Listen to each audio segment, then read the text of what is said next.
spanning 26 games, 30 years of history, 2 movies, and a third on the way. Mortal Kombat is at the very least a phenomenon that has shown that it has staying power, longevity, and originality. Come with me as we walk through the history of everything, almost everything, that is Mortal Kombat. This is Be Real with D Real.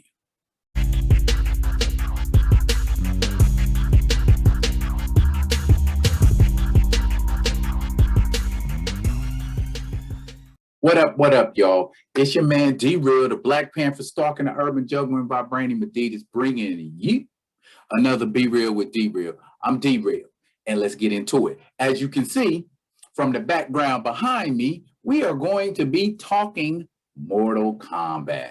How long can I talk Mortal Kombat?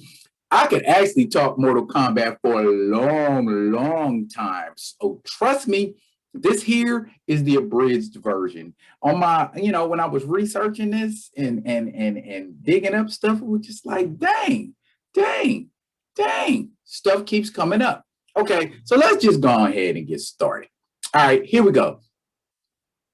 Created by Ed Boon and John Tobias, game developers, they were originally wanting to make a game based on the actor Jean-Claude Van Damme.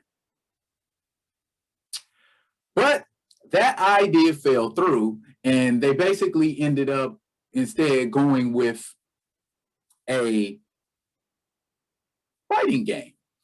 And what makes Mortal Kombat unique, or at least original, I won't say unique, they decided, how far can we go with this violent stuff? Okay. And Mortal Kombat's signature thing is the fatality. After you defeat your opponent, you can hit a series of buttons and boy, watch the gore ensue. Mortal Kombat was released on October 8th in 1992 on the Sega Genesis and the Super Nintendo Entertainment System, and was met with tons and tons of angry parents. Okay, originally the game came with 7 main characters: Liu Kang, Johnny Cage, Sonya Blade, Sub-Zero, Scorpion, Kano, and Raiden were all playable characters, with Shang Tsung and Goro as bosses and sub-bosses. Mortal Kombat went on to boast one of the biggest rosters of any fighting game. The villains just alone, I could name off, Goro, Shang Tsung, Shao Kahn, Quan Chi, Shinnok, and there was even a version of Mortal Kombat which crossed over into the DC universe, and Shao Kahn and Darkseid combined into the villain Dark Khan. That's a dope name. I like that name. That name is fire. But anyway, and then special guests, man. Let's talk about special guests. Mortal Kombat, maybe with the possible exception of the Soul Calibur series, not even them. Mortal Kombat boasts the who's who of all guests. Mortal Kombat has had guest characters like Freddy Krueger, Spawn, Jason Voorhees from the Friday 13th series, Kratos from God of War, Alien and Predator, Terminator, RoboCop, Rambo, Leatherface, and Negan. And not to mention the aforementioned Justice League and several various characters from the DC universe. Top that, Tekken. No hate there, because I actually love Tekken 2. But basically, looking at Mortal Kombat, you would think Ed Boon, and John Tobias got the inspiration for that game from a little 1987 ditty made by John Carpenter called Big Trouble in Little China because of, Raiden. He's very reminiscent of one of the storms that could manipulate lightning, which I thought was super duper dope. Just watching him move, he didn't have to do nothing, just moving around and the lightning corsating all around his arms and on his body. That just looked dope, man. He didn't have to do nothing, just stand there and just make lightning pop up off of you. I'd have been satisfied with that. But Ed Boon and John Tobias are quoted as saying that Choi Hark's movies was an inspiration for Mortal Kombat. For those of you who are not familiar with Choi Hark, he's a Chinese film director of wuxia films. That's Japanese fantasy movies. They said Zoo Warriors, The Swordsman, and the Big Trouble in Little China series were their inspiration for the Mortal Kombat game. And now hearing that, and I think about Big Trouble in Little, Once Upon a Time in China and Zoo Warriors, it's like, yeah, that is kind of Mortal Kombat-ish. The symbolism that Mortal Kombat evokes is very, very, very, very popular. Just looking back behind here, I don't even have to tell y'all. I can ask, who's them in the background? Who's those cats in the background? And y'all already know that that's Sub-Zero and Scorpion. That's how iconic and recognizable the characters in Mortal Kombat have become. Mortal Kombat itself is basically a tournament filled with cyborgs, deities, demons, humans, and humanoids, all vying to keep their respective dimensions safe. The Earth dimension sends Earth warriors to fight in this tournament against practically everything else. And in some versions of the game, they are successful. And in other versions of the game, they are not. And the world gets invaded by Outworld, which is the name of their world, Outworld. Yay.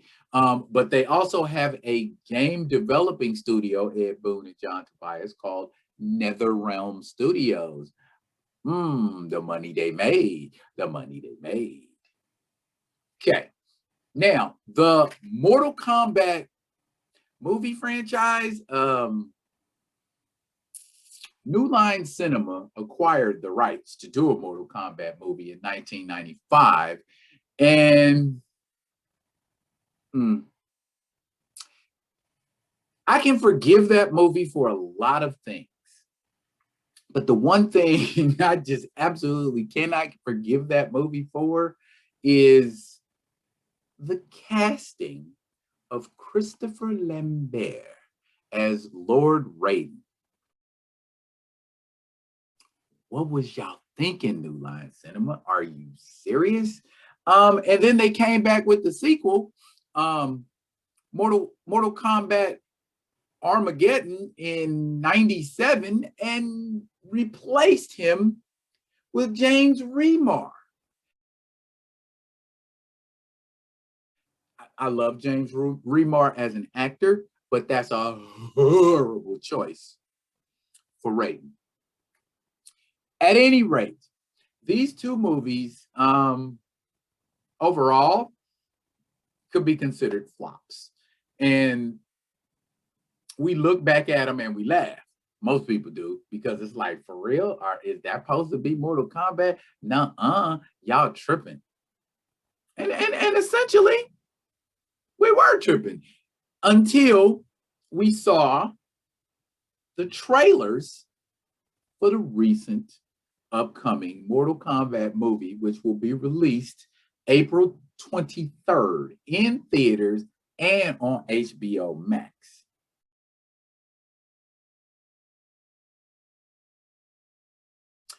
Man, just the preview alone of Sub-Zero and Jax fighting, and he, grabs Jax's arms pre-cyborg replacements and does a fatality.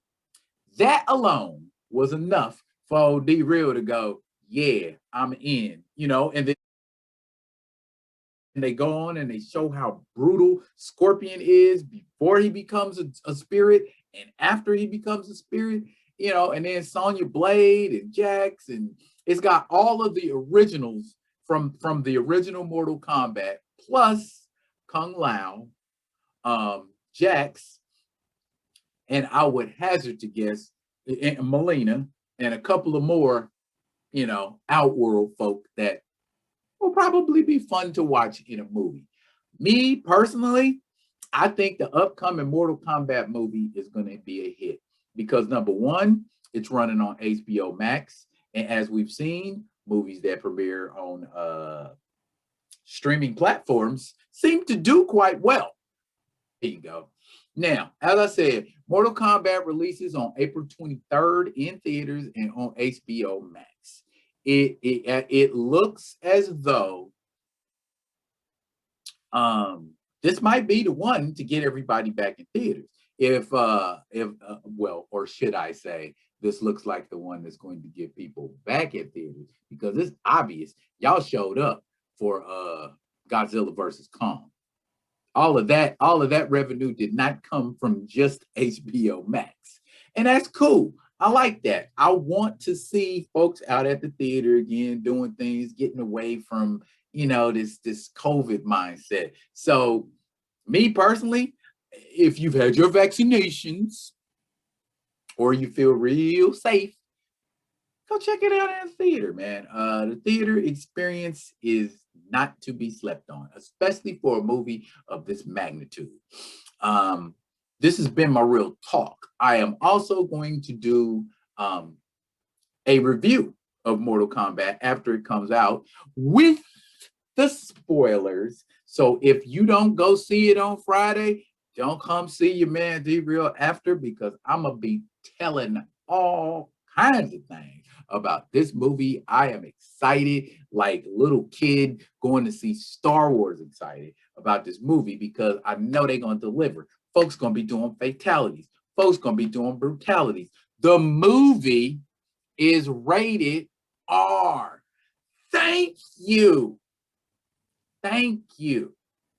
How you gonna have a PG rated Mortal Kombat or a PG-13 rated Mortal Kombat? That tells me right there, I'm not gonna see anybody's skull get ripped out with their spine still attached to it. But R-rated Mortal Kombat, all bets is off. His head's getting whacked off. They got Kung Lao in the movie. My man Kung Lao got a hat with a blade on the edge of it. You know somebody's getting cut, chopped, sliced. Something's happening in this movie. It's going to be high levels of blood and gore. So if you feel like, oh boy, a fighting movie based on video games, I'm going to take my children. Oh, what am I saying? People nowadays are desensitized to violence and they go and they bring their children to see all kinds of things these days. So have at it, you wonderful, upstanding parents, you. This has been Be Real with D-Real. This is a Mortal Kombat conversation. What'd you think? Did you like it? Did you not like it? Leave me some comments. Let me know what's going on in your head, how you feel about the Mortal Kombat movie, and what are you most excited to see in that Mortal Kombat movie? Again, in the comments. And as always, like, comment, and subscribe. This is D-Real for Be Real with D-Real. I will be back with another fun, interesting video to keep you engaged. So like, comment, and subscribe. Subscribe. Like, comment, and subscribe so that I can continue to give you comment to subscribe to. Content. Man, my tongue is terrible. Maybe you just suffered a fatality. I probably need to get off. This has been Be Real with D-Real. I'm back with a new one. As always, be good to each other.